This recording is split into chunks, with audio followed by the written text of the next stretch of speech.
komunikasi di awal itu selalu mengatakan silakan kalian boleh menggunakan AI untuk laporan tugas dan sebagainya. Tetapi wajib men-state bahwa saya menggunakan AI itu untuk keperluan apa dan di bagian mana gitu.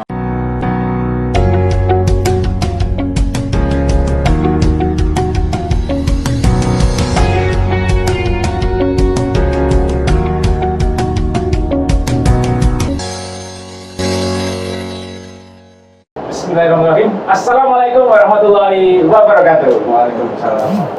Ketemu lagi dengan Dr. Enha di Enha Podcast. Ya, luar biasa. Sore hari ini kita ketemu lagi para pendengar dimanapun berada. Enha Podcast ya, di ruang inspirasi ya, ruang sharing ya, dan ruang bincang singkat bermanfaat ya.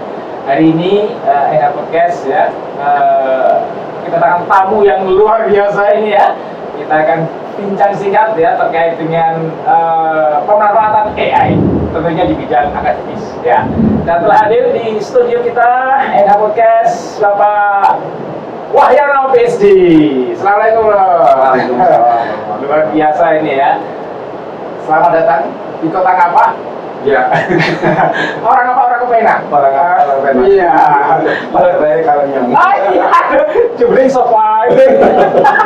Ayo Mama Yono nih, kabarnya gimana Mama Yono? Alhamdulillah. Alhamdulillah ini senang sekali bisa diundang sama Pak Nurul ini untuk berbagi sharing betul sebenarnya. Iya, jadi memang ini suasana Purwokerto lagi dingin dan hujan ini ya.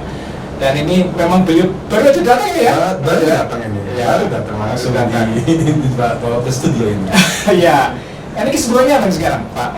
Sekarang biasa saya ngajar aja di UGM. Iya. Nah, udah itu sama kemudian sama kebetulan juga jadi ketua departemen di Departemen Ilmu Komputer dan Elektronika UGM. Dike istilahnya Dike, ya. Jadi Dike FMIPA UGM ya. Beliau lah sang ketuanya. Iya. Jadi nanti tentunya nanti boleh komentar banyak ya. Siap. Yang mau S2, S3, S1 juga boleh. S1 juga boleh ya. Boleh. Kalau mau tanya-tanya nggak apa-apa. Oke, ya. Jadi terbuka lah ya. Terbuka. Jadi memang membuka banyak istilahnya sekarang prodi yang terbaru apa nih ya? Di Magister Kecerdasan Artifisial Luar dan biasa. juga Magister Elektronika dan Instrumentasi. Ada dua ya. Ada dua. Nah, ini yang tentunya nanti akan bahas adalah yang AI tadi. Yang AI. Iya, ini lagi tren ya. Betul lagi. Dan belum lama ini ya dibuka S2 AI. S2 AI itu baru dibuka sekitar tahun 2022. Oh, belum berangkatan ke baru sebenarnya baru 2 tahunan. Baru 2 tahunan Kita ya. baru satu angkatan yang lulus itu ya. Iya, tahun iya. semester ini gitu. Insya Allah nanti mungkin tahun depan akan lebih banyak yang lulus lagi. Iya. Tapi menurut jumlah masih sudah lumayan banyak. Sudah sampai mungkin ada sekitar 90. Oh gitu ya. Jadi memang ini ya. UGM udah PT BH ya. Iya, PTND ya. Artinya buka prodi apapun terserah gitu ya. Yang diinginkan masyarakat dan sebagainya. Dan mungkin adaptif ya. Adaptif sesuai dengan perkembangan. Dan tidak mengikuti aturan nomenklatur dari dikti biasanya kalau PTND. Iya. Tapi kalau di ranah ilmu komputer, informatika dan komputer ya mungkin ada menyangkut Aptikom ya Pak ya. Betul. Ada Indochais gitu ya Pak ya. Indochais, Aptikom. Sekalian ya. Dan beliau ini pengurus juga ya pengurus pusat di Departemen Sertifikasi dan Training di Indochais. Ya. Oke Pak Wahyono. Jadi ini kaitannya dengan pemanfaatan AI ya, artificial intelligence ini memang hampir sudah apa ya, di masyarakat itu sudah kebiasaan gitu ya. Artinya memang sudah menjadi teman keseharian ya. Nah di dunia akademis ini juga ya, artinya dosen ya, mahasiswa gitu ya, teknik pun sudah seperti itu ya. Nah, jadi untuk mungkin ke depan atau sekarang aja lah ya, untuk produktivitas ya, dan juga untuk etik. Nah, mungkin diawali dari mungkin juga dulu gitu ya, atau secara umum tadi gimana Pak menyikapi ini semua, mungkin dari aturan penulisan atau apakah sudah ada etik pemanfaatan AI untuk mahasiswa nulis tugas akhir atau apa gitu. Iya. Jadi sebenarnya kalau kita lihat kita sudah sejak lama ya menggunakan AI untuk akademik khususnya untuk publikasi ilmiah gitu. Kita nggak sadar saja dulu ketika kita misalnya pengen melakukan translate menggunakan Google. Itu sudah diawali. Itu kan udah AI, itu udah AI gitu. Cuma memang yang sekarang itu yang lagi booming itu adalah Gen AI gitu ya. Saat itu kita sudah terbiasa bagaimana kita menggunakan Grammarly untuk mengecek apakah tulisan bahasa Inggris kita bagus atau tidak. Kita sudah biasa menggunakan Google Translate. Tapi saat itu memang kita belum berpikir masalah etika gitu, karena kita menganggap bahwa penggunaan AI itu hanya sebagai tools. Tapi kan sekarang kan perkembangan AI yang lumayan cukup pesat, yang bukan hanya sekedar tools, tetapi juga sampai bisa mengenerate teks. Nah inilah yang mungkin kemudian jadi permasalahan apakah ini bisa menjadi bumerang bagi kita atau bahkan membantu dalam produktivitas gitu. Nah kalau saya sendiri mengatakan bahwa penggunaan AI untuk bidang akademik, entah itu digunakan mahasiswa, digunakan dosen, maupun digunakan oleh TNI atau mungkin siapapun, itu tergantung penggunaannya seperti apa gitu. Karena kalau saya bisa merangkum penggunaan AI untuk akademik itu ada 3 level gitu. Level yang paling dasar sekali yang selama ini sudah kita gunakan itu adalah sebagai editor. Jadi artinya sebenarnya kita sudah membuat tulisan sendiri, sudah menyusun dengan baik, dimasukkan, tapi kita nggak yakin dengan misalnya apakah bahasa Inggris kita bagus atau enggak, apakah ada typo atau tidak. Kemudian kita minta tolong AI untuk mengecek apakah teks kita itu benar atau tidak, bagus atau tidak, atau mungkin kita dengan baik mendeskripsikan apa yang kita lakukan. Atau bahkan misalnya kita biasa nulis nih pakai bahasa Indonesia gitu, terus kemudian pengen transfer ke bahasa Inggris, itu kita bisa minta bantuan AI. Nah itu adalah level yang paling dasar, yang paling awal. Dan saya kira kalau untuk level yang pertama ini, secara tidak sengaja setiap orang pernah menggunakan. Setiap orang pernah menggunakan level 1 ya, level paling dasar gitu artinya. Nah level kedua itu adalah penggunaan AI sebagai content creator. Membantu sekali nih. Membantu sekali. Artinya content creator di sini artinya adalah kita punya ide, kita punya kerangka tulisan, tetapi kita bingung bagaimana menjabarkannya menjadi kalimat-kalimat yang koheren sih. Nah, artinya kita secara langsung membuat kerangka-kerangkanya, poin-poinnya apa saja yang akan ditulis, kira-kira poin-poin apa saja. Kemudian kita minta AI, misalnya kita bikin kerangka cuma berisi poin-poin 3 poin gitu. Tiba-tiba kita minta AI untuk bikin 3 paragraf, 4 paragraf. Misalkan saya mau deteksi jantung gitu ya, menggunakan algoritma ini, masukin gitu ya. Ini kemudian mohon dijelaskan dengan baik gitu ya. Nah itu sudah masuk ke level yang kedua, masuk ke level content creation. Artinya kita mengenerate sebuah konten, ide dari kita. Cuma memang AI itu membantu untuk menjabarkan ide kita. Nah level yang paling ekstrim itu adalah ketika kita sama sekali membiarkan AI, menggunakan AI untuk mendapatkan ide gitu. Tapi tetap dipicu kan? Ya tetap dipicu, tetapi ide kita cuma ngasih topik tertentu, tapi kemudian kita minta tolong AI, mohon dong buatkan ide begini untuk tulis seperti ini. Artinya semua itu dilakukan oleh AI, termasuk misalnya kita melakukan desain penelitian, minta tolong AI. Kita melakukan misalnya ingin survei instrumen, kita minta tolong AI. Jadi kita tuh cuma memberikan informasi sedikit, tapi AI lah yang membuat desain. Itu level yang paling atas itu. Tapi ini Pak Yono, jadi memang dalam keseharian ini ya, level 3 ini memang macam-macam ya. Tapi yang luar biasa lagi kan bisa sampai memvisualisasikan data. Nah itu dia. Luar biasa itu ya. Bisa memvisualisasikan dan juga bisa menganalisis data. Nah itu. Nah jangan-jangan nanti ke depan peneliti itu nggak dibutuhin.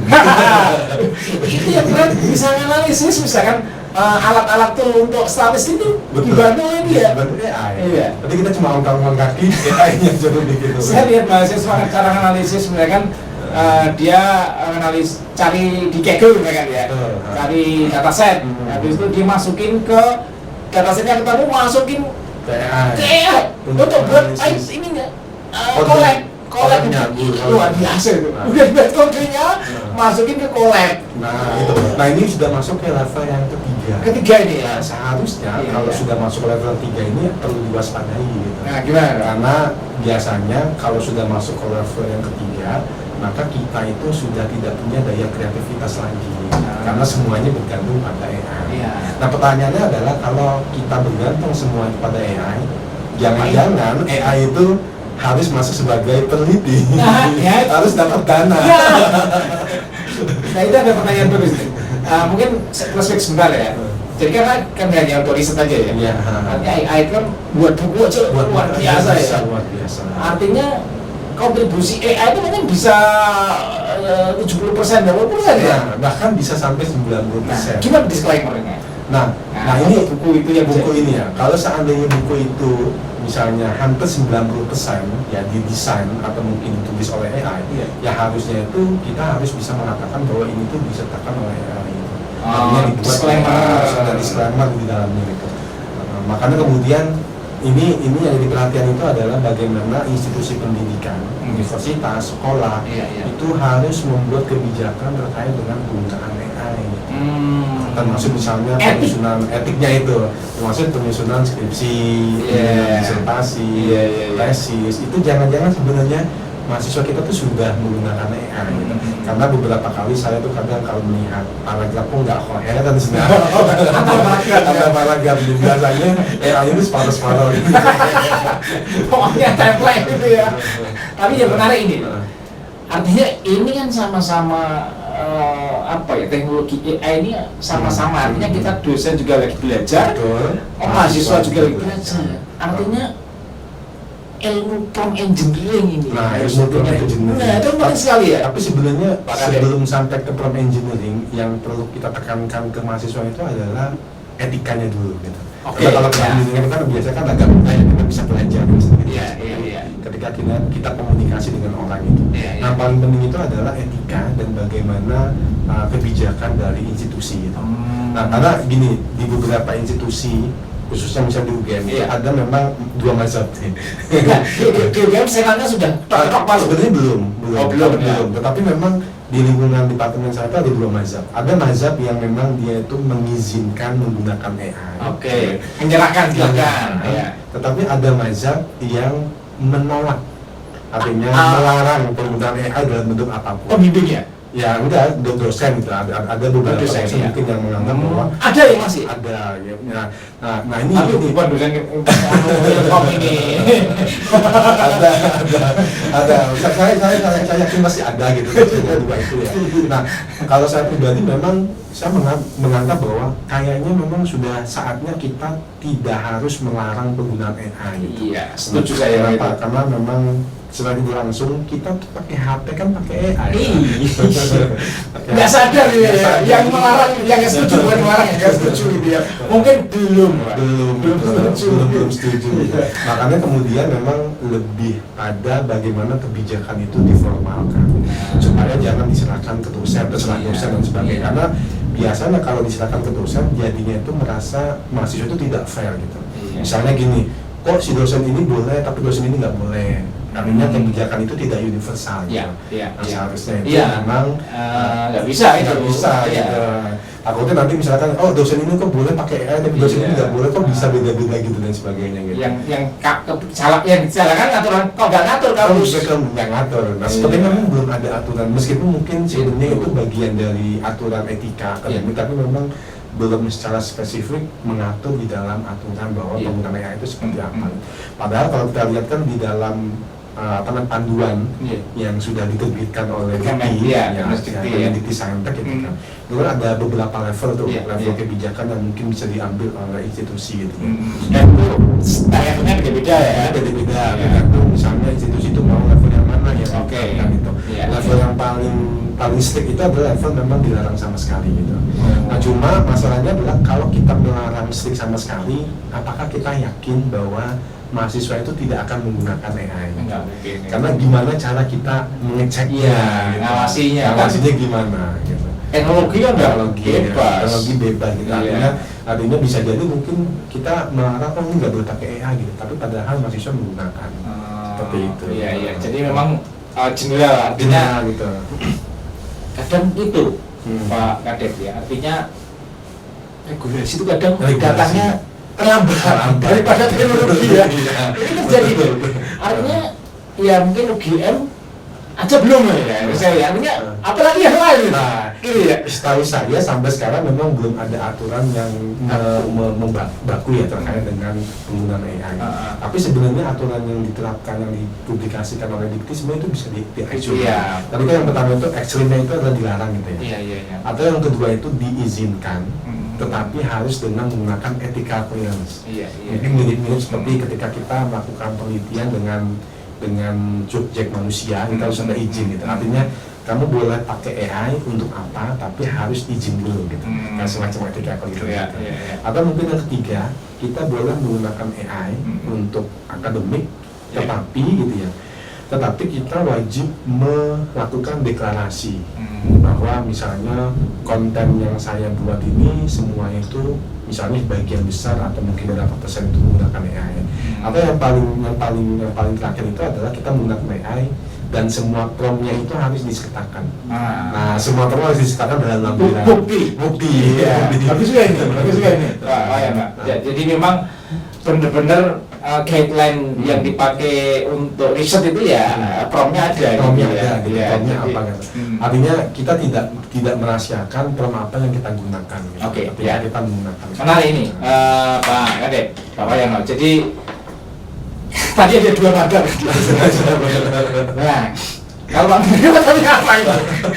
Membolehkan ini ya? Kalau saya membolehkan. Oke, setuju. Saya Setuju, Pak. Saya biasa kalau di kelas di awal itu selalu mengatakan silakan kalian boleh menggunakan AI untuk laporan tugas dan sebagainya. Oke. Tetapi wajib men-step bahwa saya menggunakan AI itu untuk keperluan apa dan di bagian mana. Oh, itu jelas ya di awal kuliah ya. Sudah saya sampaikan karena memang ini. belum ada aturan formalnya sehingga kemudian dosen iya. diberikan wewenang untuk mengatur di kelasnya masing-masing seperti itu. Tapi memang kalau kita pikir susah ya melarang-larang ini. Nah itu dia, semakin dilarang malah semakin. Nah, ada apa ini? Gitu ya. Tadi kan Pak Kadep kan jelas ya, boleh ya. Nah, Sejauh ini memang lebih dalam publikasi menggunakan AI gitu ya. Mahasiswa saya kira lebih open ya Pak ya. Artinya dengan kebijakan seperti itu lebih ya banyak membantu lah gitu ya. betul banyak membantu. Nah sejauh ini gimana Pak dalam mungkin memberikan arahan atau apa kepada khalayak? Oke. Jadi sebenarnya memang ada orang di mana itu mereka itu jago dalam hal penelitian, gitu ya. Mereka jago dalam mengimplementasikan ide penelitian. Tetapi dia itu kesulitan untuk mendeskripsikannya gitu. Sehingga kemudian kalau seandainya ada hal seperti ini, biasa saya mengizinkan untuk digunakan gitu. Menggunakan AI untuk membantu dalam mendeskripsikan atau mungkin menjelaskan bagaimana penelitian itu dilakukan oleh mahasiswa gitu. Tapi sebenarnya memang ide awalnya, kemudian desain penelitiannya itu semua datang dari mahasiswa. Jadi mahasiswa nggak boleh misalnya idenya dari AI, kemudian kerangkanya dari AI, semua dari AI. Akhirnya kan mahasiswa kan cuma menang prompt saja gitu. Jadi harus, makanya kemudian bagaimana cara ngeceknya? Cara ngecek itu adalah kalau mahasiswa ditanya kenapa harus seperti ini, itu mereka paham gitu. Nah, itu intinya sih. Kalau mereka paham, biasanya memang desain penelitian itu mereka membuat sendiri gitu.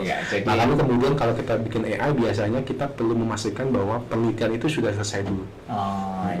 Jangan mengandalkan. Iya, Gitu. jadi lu lakuin dulu semuanya. Mungkin validasi lah gitu ya. Pakai AI. Iya, kadang memang kok ini bagus nih. Tapi kan kalau masuk banyak sekarang ya tawaran-tawaran, pakai membuat tembus Q1, Q2, Q3 AI gitu ya. Apalagi ada workshop yang bikin buku dalam 1 hari pakai AI. Oke, Pak Kadep. Jadi memang tadi disampaikan boleh ya mahasiswa pakai AI ya, tapi kamu harus bisa jelasin apa yang kamu berikan ke AI dan AI yang memberikan jawaban gitu ya. nanti tentunya untuk disampaikan ke dosen ya harus tanggung jawab, Betul, gitu ya. betul. Jadi tidak asal menyerahkan semua gitu Semua, ya. kayak Ya. Kadang harus. kalau tugas-tugas awal mahasiswa baru itu, wah bagus-bagus sekali ya ininya, tampilan dan kontennya gitu ya. Tapi Julian baca doang. Ditanya, nggak boleh ya. Nggak boleh. Itu Iya. harus memang ide awal itu tetap harus dari mahasiswa. Iya. Artinya memang kalau semuanya diserahkan ke AI, jadinya nanti mahasiswa malah tidak punya daya kreativitas. Iya. Yang terjadi malah kita punya lulusan-lulusan yang cuma mengandalkan AI. Nah. Jadi memang AI itu boleh digunakan dalam Batas. batas tertentu gitu. Dan harapannya itu hanya sekedar sebagai content editor saja gitu. Jadi artinya dia membantu untuk Iya, terus iya. mengenhance, meningkatkan Iya. kualitas dari tulisan kita. Betul. Tapi memang ya pasti ada keterbatasan lah ya, Betul, yang betul. namanya AI kan kalau promnya salah juga hasilnya salah kan. Betul.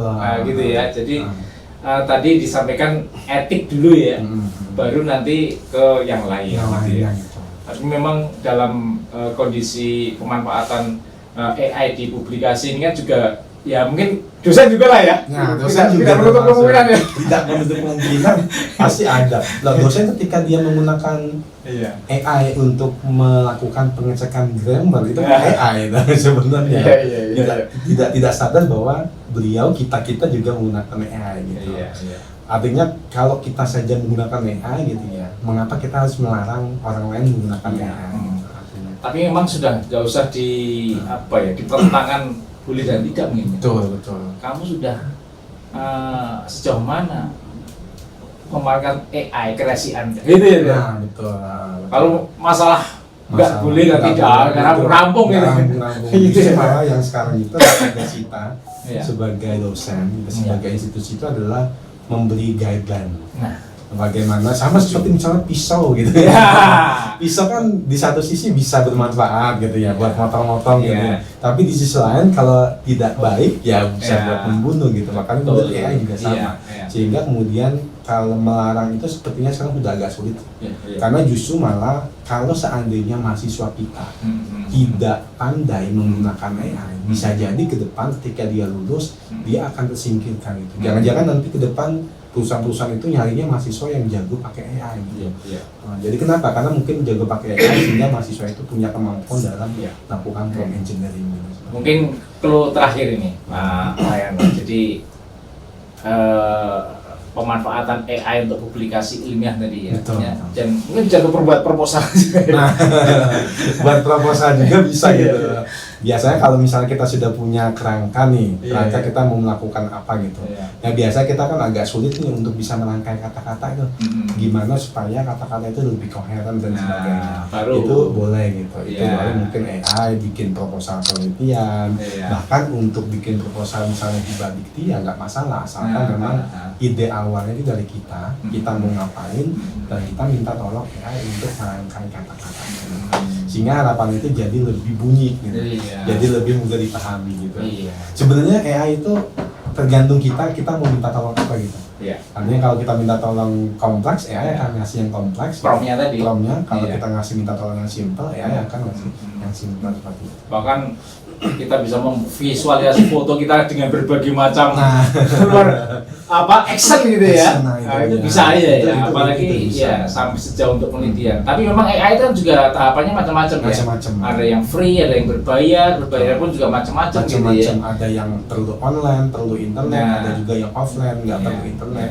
Itu macam-macam Oke. itu tergantung bagaimana kita Jadi memutuskan. menurut Pak Kadem ini, Pak Wahyono, ke depan itu gimana? Teknologi kan nggak hanya AI ada di atasnya lagi, ada langit lagi ya. Betul. Nah. Tapi sejauh ini gimana ke depannya ini perkembangan Nah, IT? Ya kalau perkembangan IT, perkembangan AI memang kalau kita bandingkan 5 tahun lalu, 10 Iya, tahun iya. lalu ini sangat pesat sekali gitu. Bahkan kami yang meneliti di bidang AI itu kewalahan untuk bisa mengikuti perkembangan itu. Iya, iya. Di samping karena memang kita secara individu bisa jadi mungkin agak sulit untuk mengikuti perkembangan gitu ya. Iya. Jangan-jangan ke depan tidak hanya penggunaan AI, jangan-jangan kita sebagai dosen ke depan itu sudah tidak dibutuhkan lagi. Jangan-jangan nanti ke depan itu ada apa namanya, ada kampus, ada mungkin ada universitas yang nggak perlu pakai dosen gitu. Semuanya diajarin pakai robot juga ya. Robot yang ngajarin. Terus sekarang kan customer service semua sudah pakai AI, chatbot pakai AI. Nanti jangan-jangan ke depan dosen nggak dibutuhkan itu. Nanti bimbingan skripsi pakainya chatbot. Bisa juga. Bisa jadi gitu. Nah oleh sebab itu mau nggak mau karena ke depan penggunaan AI akan jadi lebih masif, kita sebagai dosen itu harus bisa beradaptasi. Jangan sampai agile, justru malah kita cobalah sekali-sekali mencoba bagaimana AI itu digunakan. Kayak misalnya jangan-jangan nanti ke depan sudah tidak lagi kampus, adanya emosi dan sebagainya gitu. Tapi kan mau nggak mau kan kemampuan dosen untuk bisa membuat emosi itu sangat dibutuhkan. Artinya kita memang perlu agile karena bisa jadi 5 tahun lagi, 10 tahun lagi, jangan-jangan universitas sudah tidak dibutuhkan. Kita melihat perkembangan bagaimana radio itu hilang gitu ya, kemudian warung telekomunikasi hilang gitu, warnet itu. Nah kemudian bahkan mall itu mall sudah terbukti gitu. Jangan-jangan nanti ke depan kampus-kampus berguguran gitu, karena kebanyakan semua milih online. Apalagi kalau misalnya seandainya pemerintah sudah melegalkan ijazah perkuliahan online. Udah PJJ kan boleh. Sudah regulasinya sudah ada. Itu dia. Regulasi sudah ada dan ke depan itu akan lebih jadi perkembangannya kan perguruan tinggi sangat masif sekali untuk pemanfaatan teknologi. Oke, terima kasih Pak Kader ya sudah hadir di ruang inspirasi ENH Podcast gitu ya. Dan tentunya masyarakat bisa tercerahkan ya, lebih bijak etiknya dalam menggunakan AI. Mungkin closing statement ini. Closing statement itu adalah sekarang sudah mulai eranya AI. Jadi sudah tidak lagi pada posisi kita menolak AI. Artinya sekarang posisi kita itu adalah gunakan AI, tetapi gunakanlah secara bijak. Nah tentunya kita misalnya kalau ingin mengajarkan anak kita menggunakan AI juga tidak masalah gitu. Tapi kita ajarkan etikanya seperti apa sehingga AI yang nanti digunakan itu tidak menyalahi aturan yang ada. Terima kasih Pak Wahyano. Terima kasih Pak Nurul. Selamat sore semuanya. Assalamualaikum warahmatullahi wabarakatuh. Waalaikumsalam warahmatullahi wabarakatuh.